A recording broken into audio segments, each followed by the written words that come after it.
Hey everybody, V Professor here. I wanted to do this really quick lesson. Well, I say quick, it's probably not going to be quick, to be completely honest. I'm shooting for 20 to 30 minutes, but we'll see how this goes.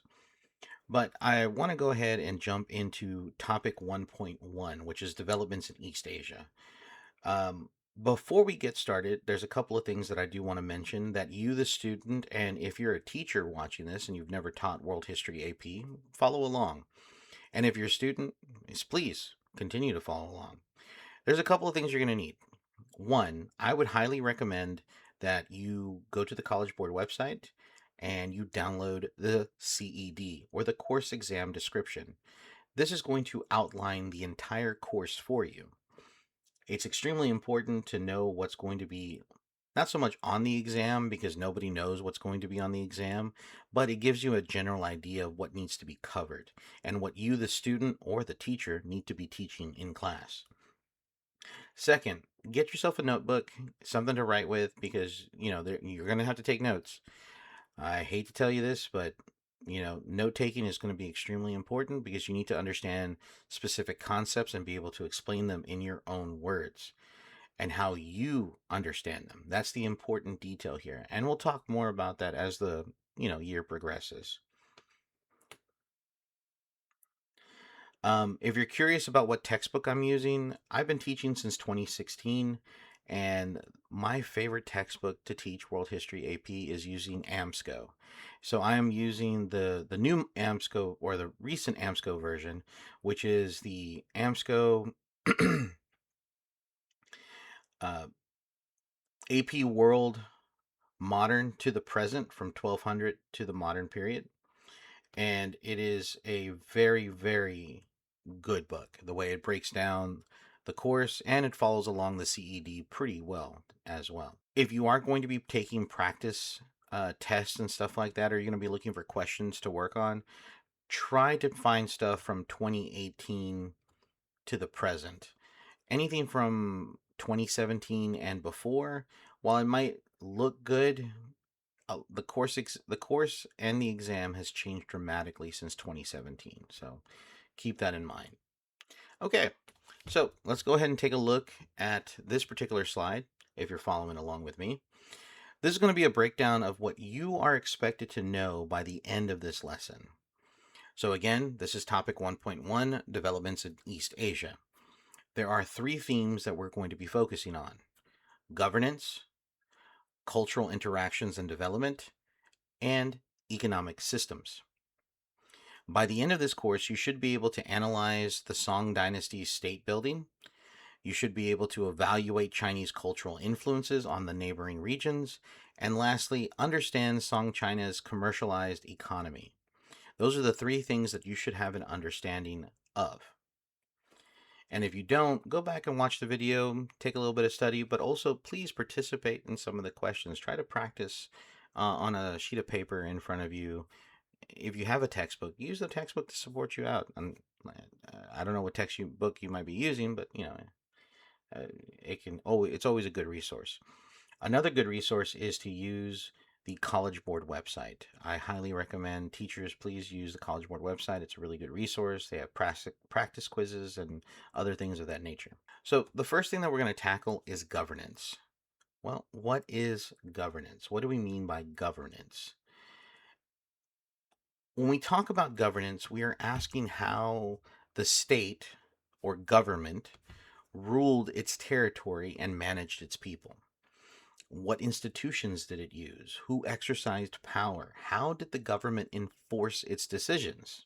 We also need to ask how rulers demonstrated their rule was legitimate. In other words, why should people accept that this person should be king, emperor, president, etc.?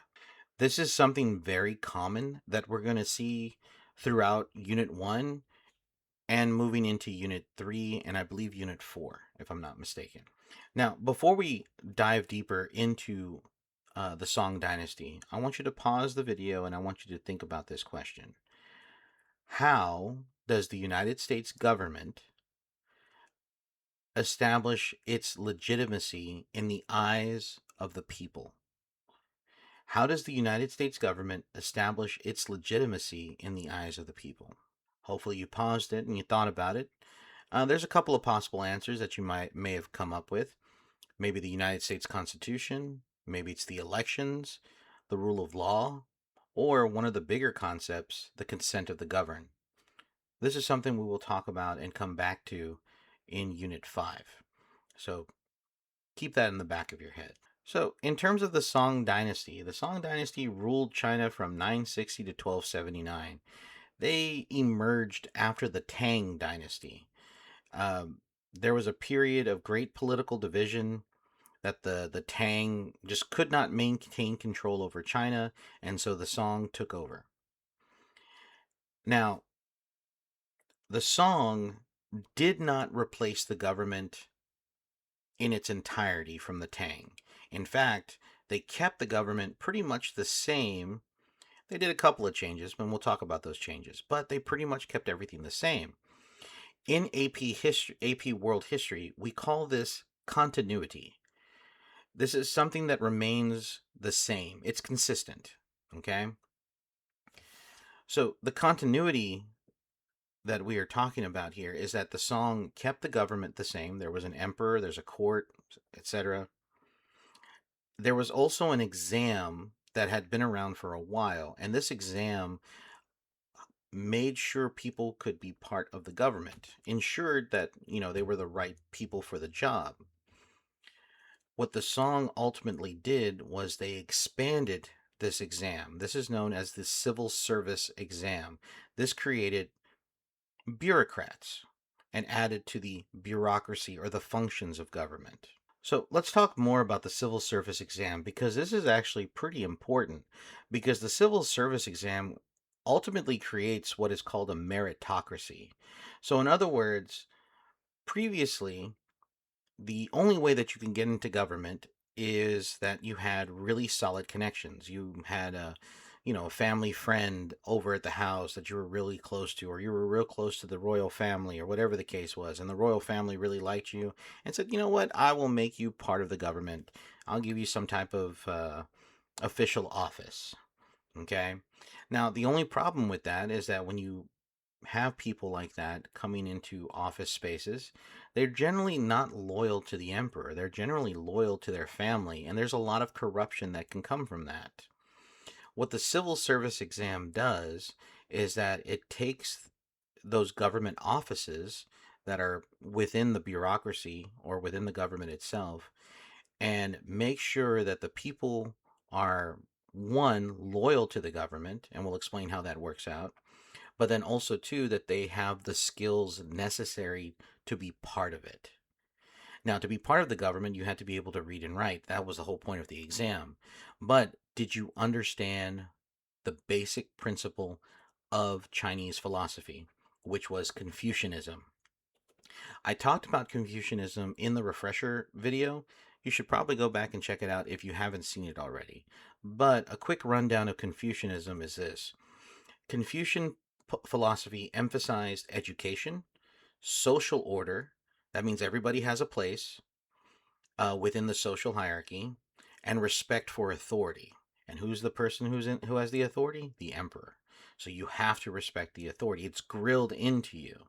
Now, on top of that, it also taught this idea of what is called filial piety, meaning respect and responsibility towards your parents and ancestors. The emperor of China was seen as the father of China. So this filial piety worked very well, or the Confucian principle of filial piety worked very well with this idea that the emperor was the father of China. So therefore, respect and dignity and reverence has to go towards him. This creates a loyal group of officials within the government that want the Song to be successful, or the Song emperor. So their loyalty remains to the Song and to the Song emperor, and therefore that adds legitimacy to the Song dynasty. I hope that makes sense. If it doesn't make sense, go back and listen to me again ramble on about that. Now, on top of that, this meritocracy, this idea that you could rise above your station solely based on your experiences and also your skills was expanded to everyone in China. If you could afford to have an education, you could afford to become a civil servant. This allowed people social mobility, extremely important to Song China, because now you're tapping into the lower classes, giving them an opportunity, if they can achieve it, if they can afford it, to come up from their station of being a farmer to being a government official and part of the elites. So that right there alone would actually give, somebody like deep rooted loyalty towards the emperor. Because remember, the emperor is the father of China, and he gave them the opportunity to rise above their station. This creates lots of loyalty. So that's extremely important to this system. Meritocracy. Keep that in the back of your head. And remember that meritocracy is it's based off of merit or skill. Now, here's what you need to take away. The Song expanded the civil service exams, creating a large group of people known as the scholar-gentry. This is that class of educated elites that helped the dynasty govern China and strengthen the emperor's authority. Now, I want to ask you this question. Does expanding the civil service exams give Song dynasty legitimacy? Why or why not? If you can explain that answer, then you're good to go. So pause the video here and see what you can come up with. The correct answer, or the answer that you should have gotten, is yes, it does. The examination system gave more people a path into government based on merit. It also created educated officials who depended on and were loyal to the Song dynasty. This helped the Song appear qualified to rule while also strengthening its government. Very good, guys. So we're going to talk about contextualization. This is a skill that's part of this lesson, and it's extremely important part of the themes of AP World, or it's a skill, sorry. So before we move on, let's talk about contextualization. Contextualization is one of those skills that a lot of students have trouble grasping early on. So let's try to get a good handle on it now. So we're going to answer a couple of questions as pertaining to contextualization. What is it? What do I have to do? And why is it important? These questions come up in some form throughout the course and have been asked of me as the teacher from my students. So when it comes to context, context is the larger historical story surrounding the specific event or development that we are studying. In other words, what else was happening that helps explain how we got here? So what is it that you have to do? Well, College Board wants you to be able to identify and describe the historical context for a specific historical development or process. So what does that mean? Well, it means that you need to identify, which means you need to be able to tell your teacher what it was, and you need to describe, which means that you need to give enough detail to show that you understand what it was. So you need to be able to identify the thing and then describe and or explain what the thing is so that you understand it, or you can show that you understand what the thing is. So, for example, if we're talking about the civil service exam under the Song dynasty, where did it come from? Did the Song create it?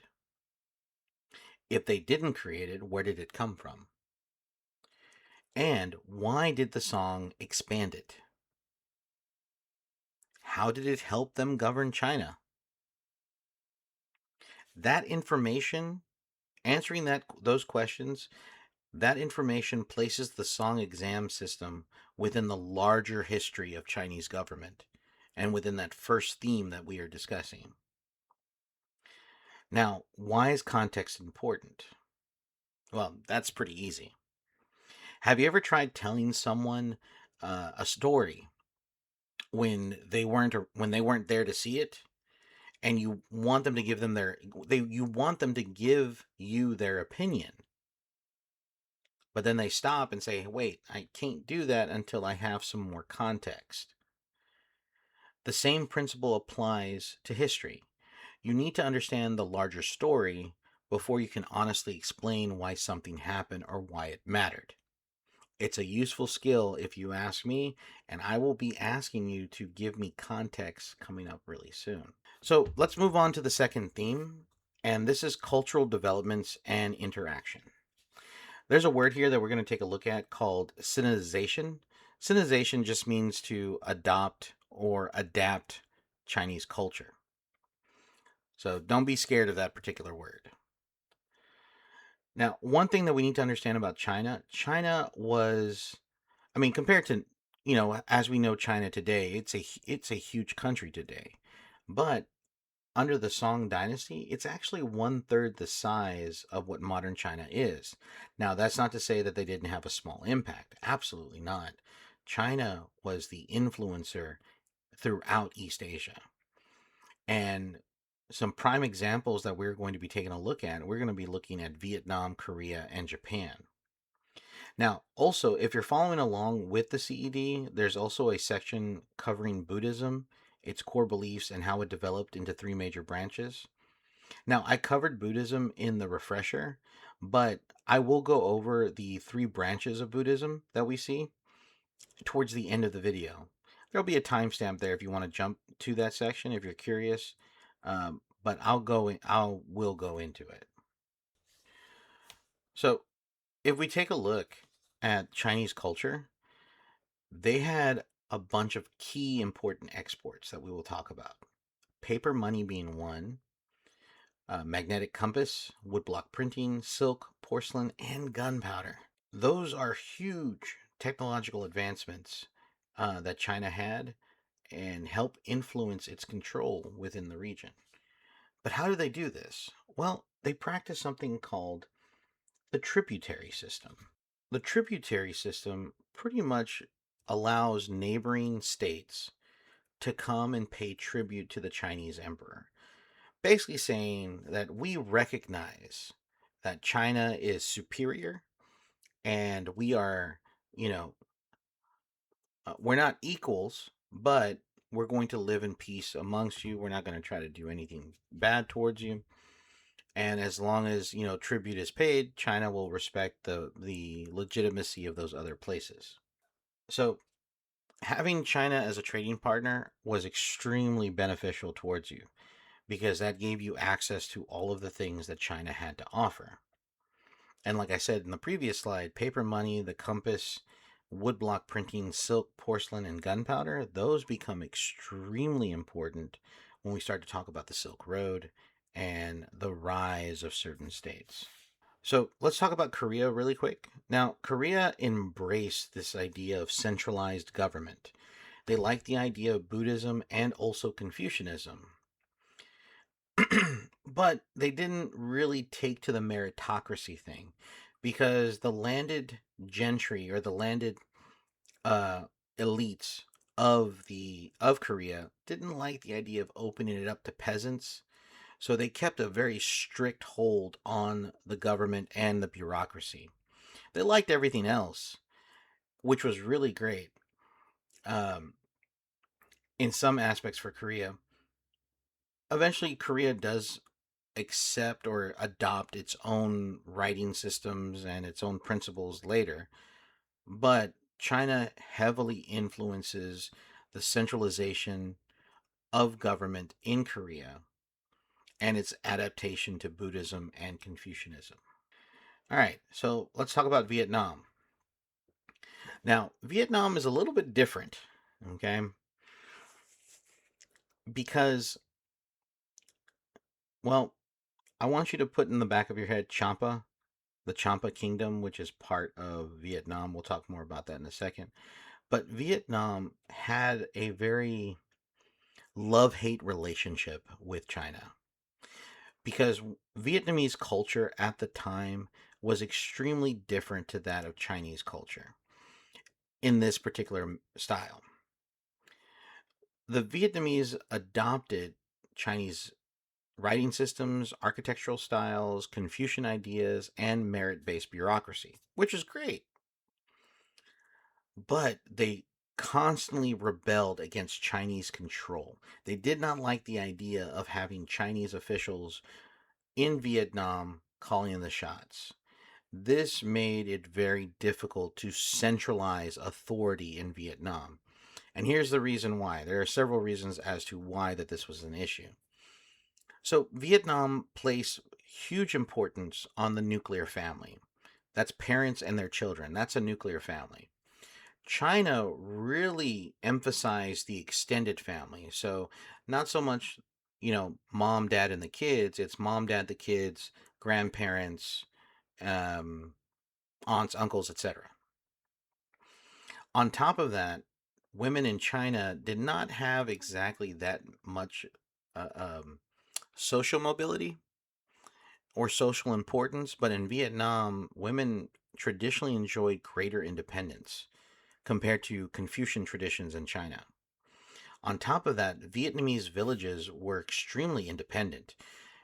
Those villages would run themselves and did not need a central authority figure calling the shots. Now, while there was a civil service exam that they adopted from China, which created lots of government officials, those government officials ended up becoming loyal to village elders instead of like an emperor or a king. And those bureaucrats, those educated bureaucrats, would sometimes incite rebellion against Chinese oppressive government. So, in a lot of ways, China created a lot of cool stuff, but they also created a lot of institutions that could actually like push back against their influence. Now, let's talk about Japan. Japan is extremely lucky because here's the thing. Japan is an island, right? Compared to Vietnam and Korea, if you were to look at a map, Vietnam and Korea are extremely close. Japan, as an island nation, has an opportunity here to control its borders and how much influence it allows within its borders. Chinese influence was still very much present, but they had control over that. So in about 574 CE, Prince Shotoku promoted Buddhism and Confucianism alongside Japan's traditional Shinto religion. Japan also adopted Chinese technologies like woodblock printing. Japanese woodblock printing and woodblock art is absolutely beautiful. Uh, During a period known as the Heian period, which was from 794 to 1185, Japan imitated many traditions in politics, art, and literature. However, Japanese authors or writers would eventually go in their own particular style and direction. One prime example is a story known as the Tale of Genji out of the 11th century. It's a story about a prince, his life in court, and all of the romance that he experienced while in court. It's often considered the world's first novel. It's an amazing read if you're into classical Japanese literacy or literature. Literacy. Um, I recommend taking a look at some excerpts if you're interested. There, you can find them online, but it's called The Tale of Genji. Now, here's the thing: if you are like me and you like anime and you probably studied a little bit of Japanese history, you know about the samurai, you know that Japan has an emperor. Those are all things, well, minus the samurai. Japanese government is very much modeled after China, but it does take a hard left turn. Okay? And you're probably thinking to yourself, but V professor, didn't you just say Japan adopted Chinese political traditions? You'd be right. I absolutely did say that. But that influence began to decline. By the late 12th century, Japan was ruled by a shogun, a military ruler. The emperor was still around, but he had very little power in terms of government.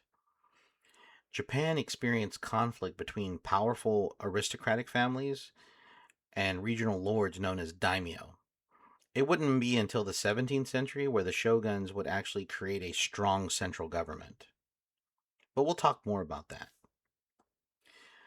Um, oh, you know what? I should mention this before we move on. Sometimes I will refer to centuries.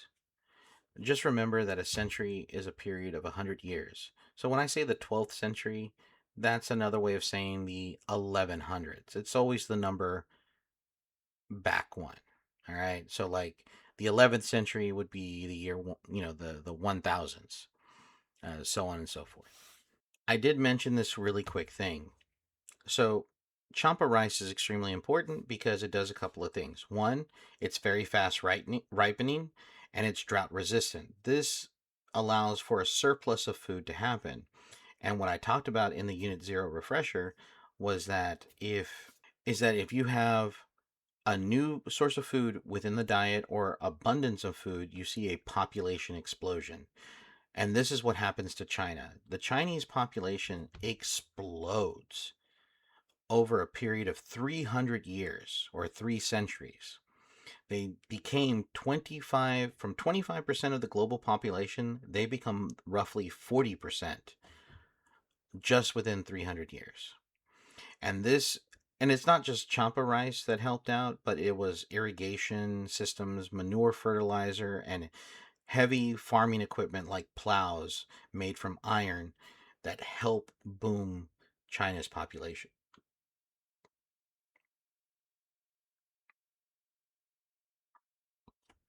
Now, because of this boom in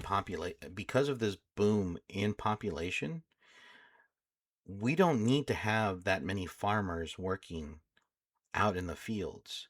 This leads and opens the door to a new economy for China.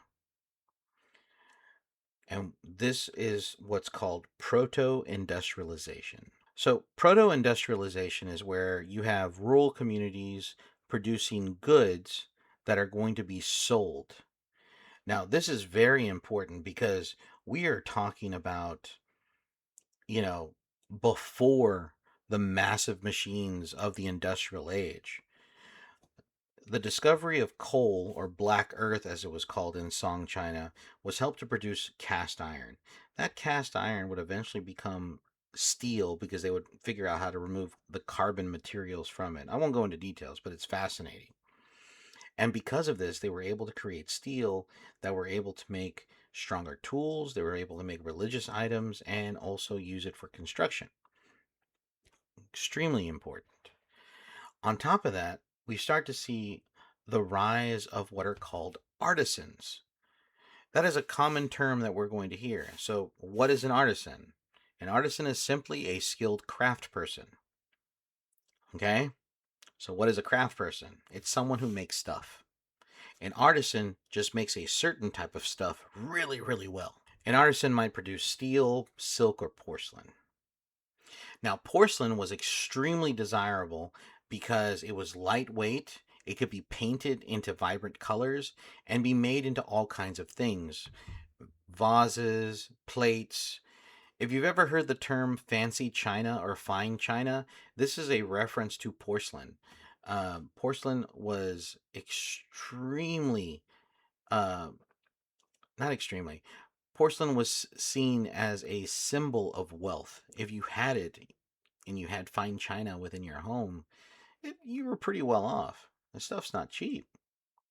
Now, porcelain is very well commonly used, right? Or some form of ceramics. China would shift into a commercialized society. Its economy shifted from local consumption, which means that people use the goods that they made within the country or within the kingdom or the empire, and are now producing goods that are being sold outside of the empire. So we've moved on from just consuming goods to selling and consuming goods. This changes China dramatically. All right. So, really quick, let's go ahead and talk about the three different branches of Buddhism. As I promised, there is the Theravada, the Mahayana, and the Tibetan styles of Buddhism. Each one arrived because of the Silk Road. Again, go back to the Unit Zero refresher if you haven't seen it. I do talk about Buddhism and how it traveled and where it comes from. But we're going to also discuss more about the Silk Road in Unit 2. Now, let's talk about the individual branches. So, you have Theravada Buddhism, which focuses more on personal spiritual growth through meditation and self discipline. You have Mahayana, which focused on spiritual growth and the salvation of all beings. This became the very most this became the most influential form of Buddhism in China. Then, of course, you have Tibetan Buddhism, which comes from Tibet, and it is emphasized on rituals and chanting. If you haven't heard Tibetan monks chanting, you can find it on YouTube. It sounds very interesting. It's almost as good as Gregorian chants. Same, almost like a similar principle. So, all three branches were built upon the Four Noble Truths, and we discussed this in the refresher, but I'll give you a brief rundown. Basically, Buddhism itself believes that life involves suffering and people need to escape the cycle of suffering and rebirth. And the only way they can do this is by overcoming cravings and desires. There's more detail that I go into in the refresher, but that's really all you need to know. Now, one major takeaway from this is that it is syncretic. Okay? In other words, it's fused or blended. Chan Buddhism, which eventually becomes Zen Buddhism in Japan, is a blending of Taoist traditions and Buddhism. Taoism is a philosophy that started in China, and it focuses primarily on nature and, the people's connection with nature. Then we start to see the rise of Neo-Confucianism. Neo-Confucianism is a blending of Confucian ethics with Buddhism and Taoism. It became immensely popular in the Song Dynasty. So, slide 14 is we're going to be discussing well, I'll try to cover this because I don't want to leave women out of history. That's happened enough already. And I want to go ahead and try to focus on like some things that women went through. And it's kind of important because this also adds context to the culture part. So, we have discussed previously that women did not have that much in terms of freedom or roles within Confucian society in China. One of the things that we do see is that foot binding, which was a aristocratic or elite woman beauty practice, um, not to get too graphic, but foot binding is where they would take a young lady's foot at a very young age. I mean, extremely young age, and take her foot and bound it very tightly in cloth so that her bones would not form naturally. And this was seen as the beauty standard for women of higher social standing. Because the principal idea is, remember that this is a man led world. So women are taking a second chair.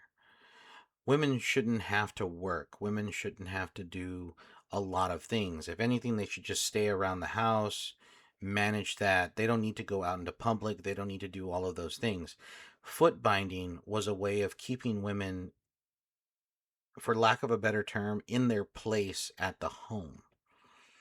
And this eventually would be outlawed by 1912. Uh, and the last recorded practice would be about the 1950s, if I'm not mistaken. I could be wrong, but I think it was the 1950s where the last one, where the last recorded case of foot binding was around. All right, so you've made it to the end. I congratulate you guys. I hope you found it interesting, not too boring. So I'm going to challenge you here, okay? I want you to take a look at these two questions, and I want you to think about this, okay? You need to in order for you to make sure that you have some takeaway, and you can go back to the um, you can go back through the video so it can help you answer this question. I want you to choose one of these questions. Option one, explain one example of how the spread of Buddhism influenced Confucianism from 1200 to 1450. Option two, describe one example of a Chinese cultural tradition that continued despite the spread of Buddhism from 1200 to 1450. All right, so before we leave, I want to remind you that if you have any questions, please drop them in the comments below. I will try to answer them as quickly as possible. If you like what you saw, please leave a like and share this video with anyone who might need it. Now, if you're a teacher and you made it through the entire video, or maybe you skipped to this point, there are some really good resources to take a look at the oerproject.com. I'm not sponsored by them. It's a resource that I have used in the past. They have a lot of great free stuff. No account needed. I mean, no account needed, nothing. It's just all there. They have articles and practice and stuff like that. I would highly recommend you checking it out. Now, I do have personal resources that I use if you're wanting to take a look at a few things, or you looking for something specific. I will be more than happy to share what I can. While I'm not ready to give out all of my tools and all of my stuff, but I'll also include my professional email to this account in the description. All right, class. This session is over. Go out there and study. Class dismissed.